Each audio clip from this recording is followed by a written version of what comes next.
படிக்கட்டுகளை பார்த்து சமமா இருங்கள் என்று சொல்வதை போல சாதியை பார்த்து சமமா இருங்கள் என்று சொல்ல முடியல. அதைத்தான் திருமாவளவன் போன்றவர்கள் பேசுகிறார்கள். அம்பேத்கரிய கோட்பாடு உடையவர்கள் அனைவருமே அதைத்தான் தொடர்ந்து திரும்ப திரும்ப பேசிக்கிட்டே வர்றாங்க. அவர்களை பொறுத்தவரையில என்னன்னா, என் கையை எடுத்து என் கண்ணை குத்தணுங்கிறதா அவங்க கதை.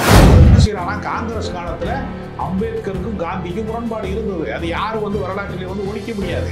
ஆனாலும் அம்பேத்கரை கொச்சைப்படுத்துகிறதை நான் அனுமதிக்க முடியாது என்று பேசிய விஜயினுடைய கருத்தை நம்ம வரவேற்க தான் வேணும். ஆனால் அந்த கருத்து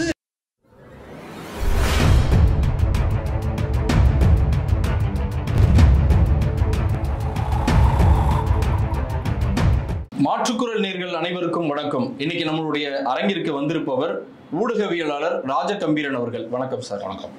நேற்றைய தினம் உள்துறை அமைச்சர் அமித்ஷா பேசின ஒரு பேச்சு நாடு முழுவதும் இன்னைக்கு பெரிய பரபரப்பா போய்கிட்டு இருக்கு.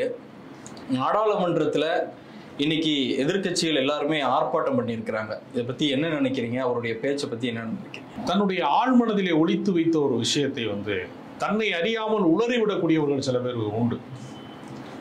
அம்பேத்கர் அம்பேத்கர் என்று பேசுவது ஃபேஷன் ஆகிவிட்டது. அதற்கு பதிலாக கடவுளின் பெயரை சொன்னாலாவது நீங்கள் சொர்க்கத்துக்கு போகலாம் என்று சொல்லக்கூடிய அளவிற்கு எந்த இடத்துல இது உபன்யாச மண்டபத்திலே சொன்னால் பரவாயில்லை, கோவில் வளாகத்தில் சொன்னால் பரவாயில்லை, வழிபாட்டு மண்டபங்களிலே சொன்னால் பரவாயில்லை, ஒரு அரசியல் சாசனத்தின் பெயரால் பதவி ஏற்றிருக்கக்கூடிய ஒருவர் அந்த அரசியல் சாசனத்தை உருவாக்கிய அரசியலமைப்பினுடைய தந்தையாக இருக்கக்கூடிய அம்பேத்கர் பெயரை பேசுவது என்பதுல அவருக்கு இருக்கக்கூடிய ஒவ்வாமை, அவருக்கு இருக்கக்கூடிய அந்த என்ன சொல்றதுன்னா, அவருக்கு ஆழ்மனதில் இருக்கக்கூடிய வெறுப்பு, இதை மனதிலே வைத்துக் கொண்டு நீங்கள் கடவுளின் பெயரை சொல்லியிருக்கலாம் என்று சொல்வதன் மூலமாக இந்த பாவ புண்ணியம் சார்ந்து பேசுகிறவர்கள் ஒரு வகை உண்டு. அவர் எப்பவுமே என்ன செய்வாங்கன்னா, எதிராளியை ஏமாற்றுவதற்கு கடவுளின் பெயரால ஏமாற்றுவது என்பது எளிது. அது காலங்காலமாக நடந்து கொண்டிருக்கிறது. கடவுளின் பெயரால் தான் பெண்களை இவர்கள் தேவதாசி ஆக்கினார்கள். தேவனுக்கு அடியாள், கடவுளுக்கு பணி செய்வதற்காக கோவில் பணிப்பெண்களாக நியமிக்கப்பட்டவர்களை, அந்த கோவிலுக்காக தங்கள் வாழ்க்கையை அர்ப்பணித்துக் கொண்ட பெண்களை பாலியல் ரீதியாக அங்க இருக்கக்கூடிய குருக்கள், அங்க இருக்கக்கூடிய அர்ச்சகர்கள் பாலியல் ரீதியாக சுரண்டி அந்த பெண்களை அனுபவித்துக் கொள்வதற்கான வாய்ப்பாக மாற்றிக்கொண்டார்கள் என்பதனாலதான் இன்றைக்கு வரைக்கும் கோவில் பணிப்பெண்களாக இருந்த அந்த சொல் இன்னைக்கு ஒரு கெட்ட வார்த்தையாக பயன்படுத்தப்படுகிறது. ஒருவனை தவறாக விமர்சிக்க வேண்டும் என்று சொன்னால் இன்னைக்கு தேவருக்கு அடியாள் என்பதனுடைய ஒரு நீட்சியாகத்தான் இன்றைக்கு அதை ஒரு கெட்ட வார்த்தையாக பயன்படுத்துறான். கணவன் இறந்து விட்டான் என்று சொன்னால் அந்த எரிகின்ற சிதையிலே தூக்கி கொண்டு போய் உயிரோடு இருக்கக்கூடிய மனைவியை கொண்டு போய் போடுவதன் மூலமாக அவள் சொர்க்கத்துக்கு போய்விடுவாள் என்று சொல்லுகிற சாஸ்திரத்தை புனிதம் என்றுதான் இவன் சொன்னான். குழந்தை திருமணமாக நடத்துவதை பருவத்துக்கு வருவதற்கு முன்பே இருக்கக்கூடிய ஒரு பெண்ணை, சிறுமியாக இருக்கக்கூடியவளை, 7 வயது 8 வயது இருக்கக்கூடிய பெண்ணை திருமணம் முடித்து கொடுப்பது என்கிற வழக்கம் இந்த நாட்டிலே இருந்திருக்கிறது. பல பெண்கள் பருவமடைவதற்கு முன்பே அவர்கள் கணவன் இறந்து விட்டால் விதவையாகி மொட்டை அடித்து மூளையிலே நிறுத்தி வைத்திருக்கிறார்கள். மொட்டை பாப்பாத்தி என்ற ஒரு சொல் கூட உண்டு. அப்ப பெண்களை அடிமைகளாக நடத்துவதற்கு மிகப்பெரிய ஜமீன்தாராக இருப்பான், பண்ணையாராக இருப்பான், ஆனால் கையெழுத்து போட தெரியாது. பல பேர் சொல்லுவான், கணக்க பிள்ளைக்கு தான் விவரம் தெரியும், எத்தனை தென்னந்தோப்புல மரம் இருக்கு, எத்தனை தேங்காய் விழுந்துச்சுன்னு கணக்க பிள்ளைக்கு தான் தெரியும்னா என்ன காரணம்னா, கோடீஸ்வரனாக இருக்கிறவன், நில சுவார்தாராக இருந்தவன், பண்ணையாராக இருந்தவனுக்கு எழுத படிக்க தெரியாது. அப்ப கல்வியற்றவனாக இருப்பதற்கு, அதிகாரமற்றவனாக இருப்பது, பெண்கள் சுரண்டப்படுவது எல்லாத்தையுமே கடவுளின் பெயரால் நிகழ்த்தியவர்கள். அதை தகர்ப்பதற்கான ஒரு மாற்று ஏற்பாட்டை ரத்தம் சிந்தாத புரட்சியாக, மைத்துணிகளால் நிகழ்ந்த புரட்சியாக, வரலாற்றில் யாரும் செய்ய முடியாத சாதனையை செய்த அம்பேத்கர் தான் இவர்களுடைய இந்த அடிமை விலங்கை உடைத்தவர். தந்தை பெரியார் கூட சமூக சீர்திருத்தம் என்று மக்களோடு உரையாடினாரே, அவரும் இந்த அதிகாரத்துக்கு எதிராகத்தான் போராடினாரே. ஆனால் அரசியல் சாசனத்தோடு அதை மாற்றி அமைத்த வரலாற்று பெருமை அம்பேத்கருக்கு உண்டு. அப்ப அம்பேத்கரை அவர்கள் என்ன செய்கிறார்கள்னா, அவர்களால் ஜீரணிக்க முடியவில்லை.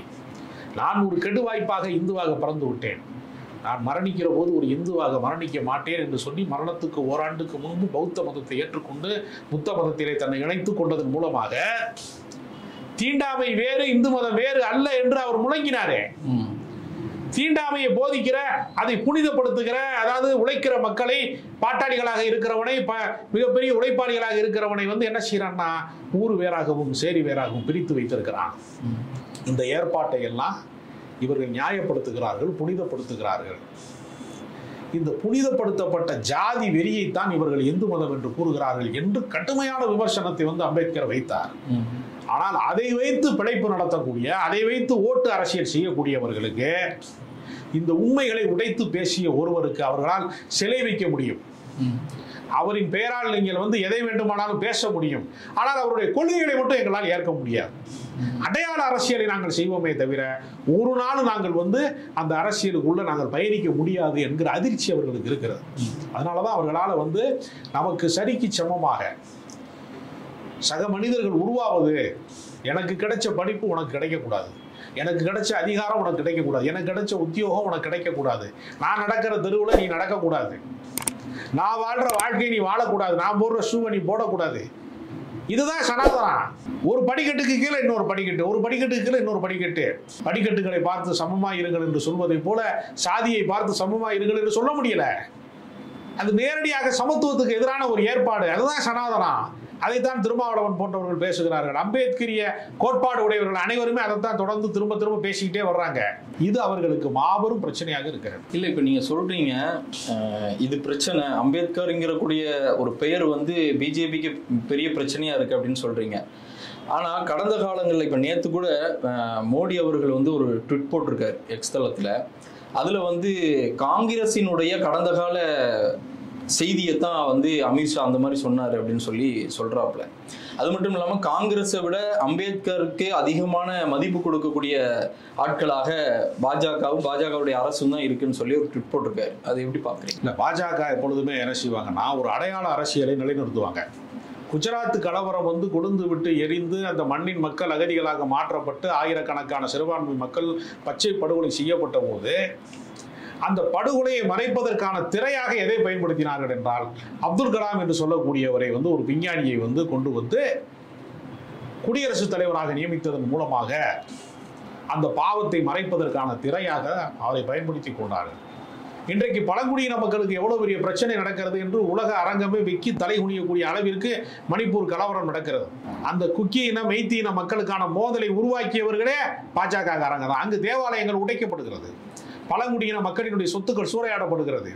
அவர்கள் மிக மோசமான நிர்கதியிலே வந்து குஜராத்திலே என்ன நிலைமையோ அதே நிலைமைக்கு வந்து ஆளாக்கப்படுறாங்க. ஆனால் ஒரு பழங்குடியின பெண்ணை குடியரசுத் தலைவராக நாங்கள் ஆக்கி விட்டோம்னு சொல்லுவாங்க. அப்ப அவர்களை பொறுத்தவரையில் என்னன்னா என் கையை எடுத்து என் கண்ணை குத்தணுங்கிறதா அவங்க கதை. அவர்கள் அரசியலை பொறுத்தவரையில அடையாள ரீதியாக வந்து என்ன செய்வாங்கன்னா சில பேரை முன்னிறுத்துவாங்க, பிற்படுத்தப்பட்டவர்களை முன்னிறுத்துவாங்க.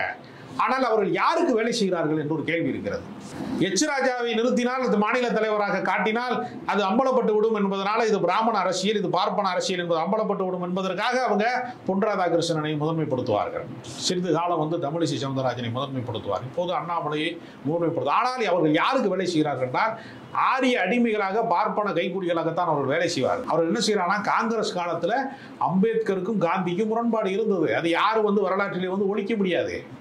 ஆனால் அந்த முரண்பாடு எப்படிப்பட்டதுன்னா இன்னும் காந்தி நமக்கான விடுதலைக்கு இன்னும் கூடுதலாக உழைத்திருக்கலாமே, காங்கிரஸ்காரனுக்கு வந்து வெள்ளையனை வெளியேறு என்று சொல்லிக் கொடுக்கக்கூடிய இவர் தன்னுடைய ஃபாலோவர்ஸாக இருக்கக்கூடியவர்களை சாதி தீண்டாமை பார்க்கக்கூடாது என்பதற்கு இன்னும் கூடுதலாக அவர் அறிவுறுத்தி இருக்கலாமே என்று சமூக விடுதலை நோக்கிய கோபத்திலே தான் அந்த உரையாடல் நடந்திருக்கிறது. ஒரு பூனை வந்து தன் குட்டியை கவுவதற்கும் எலியை கவுவதற்கும் வேறுபாடு இருக்கிறது. நட்பு முரண் வேறு, பகை முரண் வேறு. பாஜகவிற்கும் அம்பேத்கருக்கும் இருப்பது பகை முரண். அது ஒரு பூனை குட்டியை கவுவதை போன்றதல்ல, எலியை கவுவதை போன்றது.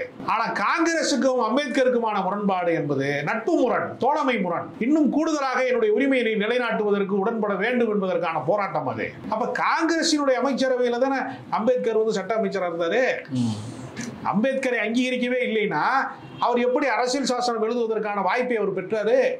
அது பல போராட்டங்கள் அதற்குள்ளே இருக்கலாம். காங்கிரஸுக்குள்ளே வந்து அன்றைக்கு பாஜக என்கிற கட்சியே கிடையாது. இன்றைக்கு இருக்கக்கூடிய எல்லா சனாதனவாதிகளும் பாஜகவில் வெளிப்படையாக இருக்கிறார்கள் என்றால் அன்றைக்கு காங்கிரஸுக்குள்ளே ஒளிந்திருந்தார்கள். அந்த பார்ப்பன ஆதிக்கவாதிகள் அத்தனை பேர் அன்றைக்கு காங்கிரஸ்ல இருந்த காரணத்தினால காங்கிரசின் போர்வைக்குள்ளே இருந்து கொண்டு அம்பேத்கரை ஒழித்து கட்டுகிற வேலையை பல பேர் செய்தார்கள்.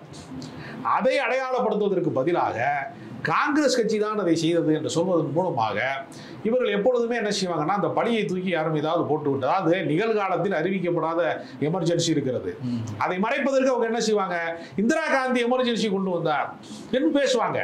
இப்போ நான் என்ன கேட்குறேன், இந்திரா காந்தி தான் எமர்ஜென்சியை கொண்டு வந்தாருன்னா நீங்க நெருக்கடி நிலையை வந்து இந்த நாட்டில் பிரகடனப்படுத்தவே இல்லை என்று சொல்ல முடியுமா? பணமதிப்பு நீக்கம் என்பது நெருக்கடி நிலை இல்லையா? எல்லாரையும் தெருவில் திடீர்னு நிப்பாட்டலையா? ஒரு நள்ளிரவுல வந்து பணம் செல்லாது என்று நீங்கள் அறிவித்ததன் மூலமாக நடுராத்திரில் எவ்வளவு பேர் பஸ்ஸில் போறவன் பணம் செல்லாதுன்னு பதட்டமானவன் எவ்வளவு பேர் இருக்கான், கியூல நின்று 150 பேருக்கு மேலே செத்து போனானே, அது எமர்ஜென்சி இல்லையா? அது காஷ்மீருக்கு தேர்தலை நடத்தாமல் நீங்கள் கடந்த 10 ஆண்டு காலமாக அப்படியே நெருக்கடியா ஒரு மாநிலத்தை வைத்திருந்தீர்களே, அது நெருக்கடி நிலை பிரகடனம் இல்லையா? இப்பொழுது ஒரே தேர்தல் ஒரே நாடு ஒரே தேர்தல் என்கிற பேர்ல மாநில கட்சிகளை ஒழித்து கட்டுவதற்கான ஏற்பாட்டை செய்ய பார்க்கிறீர்களே, 5 ஆண்டு காலம் ஒரு மாநில கட்சி ஆளவே முடியாது என்கிற சூழ்நிலையை உருவாக்குவதற்காக தேர்தல் செலவை கட்டுப்படுத்துகிறேன் என்கிற பேரில் அடிக்கடி தேர்தல் நடத்துவதற்கான ஏற்பாட்டை செய்கிறீர்களே, நீங்கள் வந்து தேர்தல் ஆணையராக இருக்கக்கூடியவர்களை வந்து தேர்வு செய்யக்கூடிய இடத்துல ஒரு உச்ச நீதிமன்ற நீதிபதி இருக்க வேண்டும் என்கிற நடைமுறையை மாற்றியதன் மூலமாக நீங்கள் எமர்ஜென்சியை நீங்கள் வந்து இந்த நாட்டுக்கு கொண்டு வரவில்லையா? அப்ப நீங்க கொண்டு வந்த குடியுரிமை திருத்த சட்டத்தில் இருந்து, நீங்கள் கொண்டு வந்த வேளாண்மை திருத்த சட்டத்தில் இருந்து, நீங்கள் கொண்டு வந்த எல்லாமே எமர்ஜென்சி தான். அதை எமர்ஜென்சி என்று நேர்மையாக அறிவித்து விட்டு இந்திரா காந்தி செய்தார். நீங்கள் அதை அறிவிக்காமல் எமர்ஜென்சியை நடத்தி கொண்டிருக்கிறீர்கள். அது மட்டும் கிடையாது, நீங்கள் இந்த எமர்ஜென்சியெல்லாம் தாண்டி நீங்க வேலை செஞ்சுட்டு இருக்கீங்க. அவர் பகிரங்கமாக மன்னிப்பு கேட்டார். இந்திரா காந்தி வரலாற்றில் நான் ஒரு பிழையை செய்து விட்டேன். மோடி ஒரு நாளும் அதுக்கு மன்னிப்பு கேட்க மாட்டார். பணமதிப்பு நீக்கத்தினால கருப்பு பணம் ஒழிக்கப்பட்டு விட்டதா? இதற்கு பதில் இருக்கிறதா அவர்கிட்ட? அதற்கு அவர்கள் பதில் சொல்வதற்கு துப்பு இல்லை. அவங்க கொண்டு வந்த 2000 நோட்டை காணாப்ப அவர்களே திரும்ப பெற்றுக் கொண்டார்கள். அதற்கு ஏதாவது காரணம் சொல்லியிருக்காங்களா? எதற்காக அதை கொண்டு வந்தோம், எதற்காக நீக்கினோம், ஏன் காணாமல் போனது, இதெல்லாம் அறிவிக்கப்படாத எமர்ஜென்சி தான். இப்போ அறிவிக்கப்படாத எமர்ஜென்சியை நிகழ்த்தி கொண்டிருக்கிற இவர்கள் கடந்த கால எமர்ஜென்சியை பேசுவதன் மூலமாக தங்களை தப்பித்து விடலாம் என்று நினைக்கிறார்கள். அதே போல ஒரு அடையாள அரசியலை அவர்கள் எப்பொழுதுமே முதன்மைப்படுத்துவார்கள். பாஜகவில் கூட என்ன செய்வாங்கன்னா முக்தர் அப்பாஸ் நக்வின்னு ஒரு ஆளை காட்டுவாங்க. ஏன் காட்டுறாங்க அப்படின்னா அவருடைய முகத்தை காட்டிக்கொண்டு இஸ்லாமிய சமூகத்துக்கு எதிரான, சிறுபான்மை சமூகத்துக்கு எதிரான வேலை திட்டங்களை செய்வதற்கு அப்படி ஒரு முகமூடியை அவர்கள் எப்பொழுதுமே அணிந்து கொள்வார்கள். அது எல்லா ஊர்லயும் அதை செய்வாங்க. அது அவர்களுடைய அரசியல் பாணி. இப்போ தமிழ்நாட்டை பொறுத்த வரைக்கும் திமுக இன்னைக்கு ஆர்ப்பாட்டம் பண்ணியிருக்கிறாங்க தமிழ்நாடு முழுவதும். இன்னும் சில கட்சிகள் ஆர்ப்பாட்டம் பண்ணிட்டு இருக்காங்க. ஆனால் அதிமுக இது வரைக்கும் அதை பற்றி எதுவும் ஒரு அறிக்கையும் விடலை. சோசியல் மீடியாவில் கூட எங்கே எடப்பாடி அப்படின்னு ஒரு ட்ரெண்டிங் போய்கிட்டு இருக்கு. அது என்ன நினைக்கிறீங்க அதை பற்றி? இல்லை, எடப்பாடி பழனிசாமியை பொறுத்தவரையில் கட்சியை காப்பாற்றுவதற்கு சின்னத்தை மீண்டும் கிடைக்குமா கிடைக்காதா என்பதற்கு வழக்கு மன்றத்திலே மீண்டும் வந்து அது நிலுவையிலே இருக்கிறது. அவர் என்னதான் பொதுக்குழுவை கூட்டினாலும் செயற்குழுவை கூட்டினாலும் தேர்தல் ஆணையத்தினுடைய இறுதி முடிவு என்று ஒன்று காத்திருக்கிறது. அல்லது நீதிமன்றத்தினுடைய தீர்ப்பு மீண்டும் வந்து அந்த வழக்கு விசாரணைக்குள்ளே வந்து அந்த வளையத்துக்குள்ளே தான் அவர் இருக்கிறார். கடந்த காலத்திலே அதிமுக காரர்கள் செய்த ஊழல் வழக்குகள் மீது ஒரு வழக்கமான வருமான வரித்துறையினுடைய சோதனை அளவுதான் நடந்திருக்கிறதே தவிர மிக கடுமையாக வந்து அமலாக்கத்துறை பாய்ந்ததோ, இடி போனதோ, வேறு சில கடுமையான விசாரணைகள் வந்து எப்படி வந்து அரவிந்த் கெஜ்ரிவாலுக்கு நடந்ததோ, நம்மளுடைய தமிழ்நாட்டில் இருக்கக்கூடிய ஒரு மாநில அமைச்சராக இருக்கக்கூடிய செந்தில் பாலாஜி மீது எப்படி வழக்கு பாய்ந்ததோ அது போன்ற நடவடிக்கை இன்னும் இல்லை. அப்ப மீண்டும் பாஜகவிற்கு அதிமுக தேவைப்படுகிறது. நீங்கள் அதை மீறி போனால் உங்களை நாங்கள் என்ன செய்வோம் என்று சொல்ல முடியாது. ஏனால் இன்றைக்கு மத்திய அரசாங்கத்திலே நாங்கள் தான் இருக்கிறோம். நாங்கள் நினைத்தால் அமலாக்கத்துறையின் வழியாக ஒரு இரவிலே உங்களை கைது செய்ய முடியும். ஒரு மாநில முதலமைச்சராக இருக்கிற அரவிந்த் கெஜ்ரிவாலையும் ஹேமந்த் சோரனையும் எங்களால் கைது செய்ய, ஜார்க்கண்டினுடைய முதலமைச்சராக இருந்த ஹேமந்த் சோரனை எங்களால் கைது செய்ய முடியும் என்றால், ஒரு மாநில அமைச்சரையே நாங்கள் கைது செய்ய முடியும் என்றால், எதிர்க்கட்சி தலைவராக இருக்கக்கூடிய எடப்பாடியவோ, தங்கமணியவோ, இங்கே இருக்கக்கூடிய அமைச்சர்களையோ, விஜயபாஸ்கரையோ இவர்களால் இந்த விசாரணை வளையத்துக்குள் கொண்டு வருவதற்கு ரொம்ப நேரம் ஆகாது. எனவே கட்சி காலாவதி ஆகிவிடும் என்கிற அச்சத்தின் காரணமாக அவர்கள் கடந்த காலங்களிலே குடியுரிமை திருத்த சட்டத்தை அவர்கள் ஆதரித்து ஓட்டு போட்டார்கள். வேளாண்மை திருத்த சட்டத்தை விவசாயி என்று சொல்லிக்கொண்டே ஆதரித்தார்கள். கட்சியை விட்டு நாங்கள் பாஜகவை விட்டு வெளியேறி விட்டோம் என்று அவர்கள் சொன்னாலும் கூட அவர்களுக்கு அடி வயிற்றிலே ஒரு பட்டாம்பூச்சி பறப்பதை போல ஒரு பயம் இருக்கிறது. அதனால் அவர்கள் இந்த அம்பேத்கர் விஷயத்திலே பேசுவதற்கு அச்சப்படுகிறார்கள். இந்த அச்சம் வந்து அதிமுகவை அழித்து விடும். அவர்கள் 2வது இடத்திலே கூட மீண்டும் எதிர்க்கட்சி இடத்திலே கூட வருவதற்கு வாய்ப்பே இல்லாமல் செய்துவிடும். அவர்கள் மிகப்பெரிய தொண்டர் பலம் கொண்டிருக்கக்கூடிய அதிமுக மிகப்பெரிய அழிவு பாதையிலே போவதற்கு இந்த கள்ள மௌனம் ஒரு சாட்சியா இருக்கும். அதிமுக ஒரு கள்ள மௌனம் இதுல பண்றாங்கன்னு சொல்றீங்க. நேற்றைய தினம் தாவேகாவுடைய கட்சியினுடைய தலைவர் விஜய் அறிக்கை விட்டாரு, இதுக்கு எதிராக அவர் அறிக்கை விட்டுருந்தாரு. அதை எப்படி பாக்குறீங்க?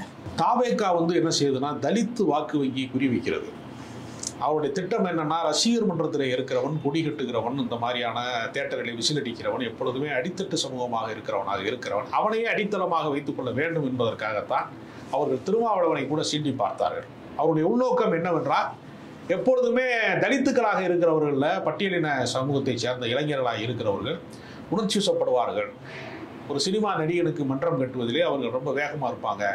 எனவே சாமானிய மக்களாக, அடித்தட்டு மக்களாக இருக்கக்கூடிய அவர்களை தங்களின் ஆதரவாளர்களாக மாற்றிக் கொள்கிற உள்நோக்கத்தோடு அவர்கள் அம்பேத்கர் அரசியலை கையில் எடுக்கிறார்களே தவிர அவர்களுடைய இலக்கு அதுதான் என்று நாம் சொல்ல முடியாது. ஆனாலும் அம்பேத்கரை கொச்சைப்படுத்துகிறதை நான் அனுமதிக்க முடியாது என்று பேசிய விஜயினுடைய கருத்தை நம்ம வரவேற்க தான் வேணும். ஆனால் அந்த கருத்து வேறு உள்நோக்கங்களுக்கும் வழிவகுக்கக்கூடிய கருத்தாகத்தான் அவர்கள் கையில் எடுத்திருக்கிறார்கள் என்கிற சந்தேகமும் அவர்கள் மீது நமக்கு இருக்கு. அரவிந்த் கெஜ்ரிவால் சந்திரபாபு நாயுடு, நிதிஷ்குமார் 2 பேருக்கும் ஒரு கடிதம் எழுதியிருக்காங்க. என்ன அப்படின்னா, அம்பேத்கர் ஒரு தனி மனிதர் அல்ல, அவர் ஒரு இந்தியாவினுடைய ஒரு ஆன்மா. இதை புரிந்து கொண்டு சிந்தித்து நீங்கள் இதுக்கு பிறகு பாஜகவுடைய கூட்டணியில் இருக்கணுமா வேண்டாமாங்கிறத முடிவு பண்ணிக்கோங்க அப்படின்னு சொல்லி ஒரு லெட்டர் எழுதியிருக்காரு. இப்போ இதுல நிதிஷ்குமாரும் சந்திரபாபு நாயுடைய கூட்டணி, அந்த கூட்டணியில விரிசல் ஏற்படும் அப்படின்னு பாக்குறீங்களா? அந்த விஷயத்துல நிச்சயமாக விரிசல் ஏற்படும். ஆனால் இந்த முறை ஏற்படும் நான் நம்பலாம். அவர்கள் அதற்கான சந்தர்ப்பமாக வேறு காலகட்டங்களிலே அவர்கள் அதை, உதாரணத்துக்கு இந்த ஒரே நாடு ஒரே தேர்தல் போல மாநில கட்சிகளை பாதிக்கக்கூடிய ஒரு அம்சம் கொண்டிருக்கக்கூடிய விஷயங்களுக்குள்ள அவர்களுக்கு அதிருப்தி உள்ள இருக்கும். அவர்கள் இப்பொழுது வெளிக்காட்டாமல் இருக்கலாம். பூகம்பம் வருவதற்கு முன்னால் பூமிக்குள்ளே நிறைய இயற்பியலாக மாற்றம் நிகழ்ந்து கொண்டே இருக்கும்னு சொல்லுவாங்க. அதை போல அவர்கள் கூட்டணி விரிசலுக்கான சந்தர்ப்பத்தை காத்து கொண்டுதான் இருப்பார்கள். ஆனால் எடுத்த எடுப்பிலேயே அதிகாரத்தை இழந்து விட மாட்டார்கள். ஏன்னா ஆட்சி தொடங்கி சில மாதங்களே ஆன இந்த காலகட்டத்தில் அவர்கள் இன்னும் கொஞ்சம் பலாபலனை அனுபவித்து விட்டு தான் கடைசியாக தான் கவிழ்த்துவாங்க. அதனால உடனடியாக இந்த காலகட்டத்திலே அதை செய்வார்கள்ங்கிறது நான் ஏற்கல, நம்பலாம். இப்போ நம்ம இந்த பேட்டி எடுக்கிற வரைக்குமே இது வரைக்கும் அன்புமணி ராமதாஸும் எந்த ஒரு அறிக்கையை விடலை. அம்பேத்கர் அவரும் ஆரம்ப காலகட்டத்திலேருந்து இப்போ வரைக்குமே அம்பேத்கருக்கு இதாக பேசியிருக்கிறாரு. பட் இந்த விஷயத்தில் அவரும் அறிக்கை விடாமல் இருக்கிறாரு. என்ன காரணம்? பாஜகவும் பாமகவும் அடிப்படையில் ரொம்ப ஒற்றுமையுடைய ஒரு கட்சி. அம்பேத்கர் சிலையை திறந்து கொண்டே சேரிகளை கொளுத்தக்கூடிய வேலையை பாட்டாளி மக்கள் கட்சி கடந்த காலங்களில் செய்து கொண்டிருக்கிறது. அதே தான் பாஜக செய்யலாம். அதனால அன்புமணி ராமதாஸ் வாய் திறக்காமல் இருப்பதில் நமக்கு ஒன்றும் ஆச்சரியப்படுவதற்கு ஒன்றும் இல்லை. அவர்கள் ஏற்கனவே தலித் இளைஞர்கள் மீது எந்த விதமான வன்மத்தை கொண்டிருக்கிறார்கள், ஆணவ படுகொலைக்கு எவ்வளவு காரணமாக இருந்திருக்கிறார்கள், 3 கிராமங்களை அவர்கள் தருமபுரி பக்கத்திலே எப்படி பெட்ரோல் குண்டுகள் வீசி கொளுத்தி அந்த மக்களை மிக மோசமான நிலைக்கு ஆளாக்கினார்கள். அதனால அவர்களுடைய கடந்த கால வரலாறு அம்பேத்கரை உச்சரிப்பதற்கான அருகதையற்றவர்கள். ஏற்கனவே அவர்கள் வார்த்தை ஜாலமாக அம்பேத்கரை பேசியிருக்கிறார்களே தவிர அந்த மக்களை படையாட்சியையும் பறையர்களையும் பகையாக வைத்திருப்பதன் மூலமாகத்தான் கட்சி உயிரோடு இருக்க முடியும் என்று நம்பக்கூடியவர்கள். எனவே மதவாத ரீதியான கலவரத்திற்கு பாஜக வேலை செய்வதை போல ஜாதிய கலவரத்தின் வழியாகத்தான் தன்னுடைய இருப்பை உறுதி செய்ய முடியும் என்று சொல்லக்கூடிய பாட்டாளி மக்கள் கட்சிக்கு அவர்கள் மௌனம் காப்பது என்பது அவர்கள் யார் என்பதை உலகத்துக்கு அடையாளம் காட்டுவதற்கு உதவும். ராகுல் காந்தி இப்போ ஒரு அறிக்கை விட்டுருக்காரு. என்ன அப்படின்னா, அமித்ஷா உடனடியாக பதவி விலகணும் அப்படின்னு சொல்லி. பதவி விலகுவாரா? அமித்ஷாவும் மோடியும் ஒட்டி பிறந்த இரட்டை குழந்தைகளை போன்றவர்கள். அதனால எல்லா பஞ்சமா பாதகங்களில் 2 பேருமே பார்ட்னர்கள். அதனால அமித்ஷாவை நீக்குவதற்கு மோடிக்கு அதிகாரம் இருக்காது, அல்லது மோடியை புறக்கணிப்பதற்கு அமித்ஷாவுக்கு தைரியம் இருக்காது. எனவே 2 பேருமே ஒரு கூட்டுக்களவாணிகள் என்கிற அடிப்படையில் ஒருவரை ஒருவர் விட்டுக் கொடுக்க மாட்டார்கள். ஆனால் உலக அரங்கிலே எப்படி உலக தொழிலாளர்களை ஒன்று கூடுங்கள் என்று ஒரு பெரிய ஒரு பாட்டாளி வர்க்க அரசியலிலே ஒரு கார்ல் மார்க்ஸ் எப்படிப்பட்ட ஒரு மாமேதையோ, எப்படி சமூக சீர்திருத்தத்திலே தந்தை பெரியார் உலகத்துக்கே வழிகாட்டக்கூடிய ஒரு தலைவர், அதே போல இந்தியாவிற்கே வழிகாட்டக்கூடிய ஒரு தலைவராக இருக்கக்கூடிய அம்பேத்கரை அவமதித்ததை இன்று உலகமே பார்த்து கொண்டிருக்கிறது. சமத்துவத்திற்கும் சனாதனத்திற்குமான போரிலே அம்பேத்கர் தான் வெல்வார். அமித்ஷாக்கள் எப்பொழுதும் தோற்பார்கள். ஆனால் இப்பொழுதுக்கு அமித்ஷாவை நீக்குவதற்கான வாய்ப்பு இல்லை. பாஜக அதற்கு விட்டுக் கொடுக்காது. அதே சமயத்தில் அமித்ஷாவினுடைய அரசியலை வீழ்த்துவதற்கு இந்தியா கூட்டணி தொடர்ந்து போராடும். நன்றி சார்.